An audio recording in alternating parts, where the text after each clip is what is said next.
దేవునికి మహిమ కలుగును గాక. మన ప్రభువును రక్షకుడైన యేసుక్రీస్తు నామంలో అందరికీ వందనములు. ఈరోజు పరిశుద్ధ గ్రంథంలోని వాక్య పఠనము యెర్మీయా 10వ అధ్యాయము 17వ వచనం నుండి 25వ వచనం వరకు. నివాసిని, ముట్టడి వేయబడుచున్న దేశము విడిచి వెళ్ళుటకై నీ సామాగ్రిని కూర్చుకొనుము.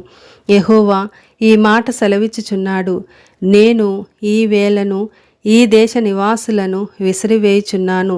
వారు పట్టబడవలనని వారిని ముట్టడి వేయించుచున్నాను.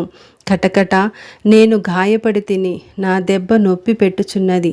అయితే ఈ దెబ్బ నాకు తగినదే అనుకొని నేను దాన్ని సహించుదును. నా గుడారము చినిగిపోయెను, నా త్రాళ్ళన్నీయు తెగిపోయెను. నా పిల్లలు నా యొద్ద నుండి తొలగిపోయి ఉన్నారు.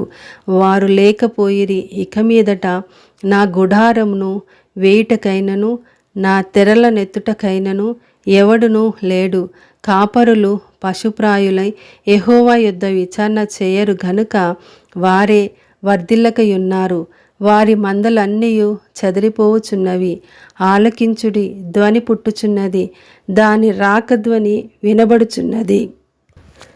యూదా పట్టణములను పాడైన స్థలముగా చేయుటకును నక్కలకు చోటుగా చేయుటకును ఉత్తర దేశము నుండి వచ్చుచున్న గొప్ప అల్లరి ధ్వని వినపడుచున్నది. యెహోవా తమ మార్గము నేర్పరచుకొనుట నరుల వశంలో లేదనియు, మనుషులు తమ ప్రవర్తన యందు సన్మార్గమున ప్రవర్తించుట వారి వశములో లేదనియు నేనెరుగుదును. యెహోవా, నీవు నన్ను బొత్తిగా తగ్గింపకుండునట్లు నీ కోపమును బట్టి నన్ను శిక్షింపక నీ న్యాయ విధిని బట్టి నన్ను శిక్షింపుము.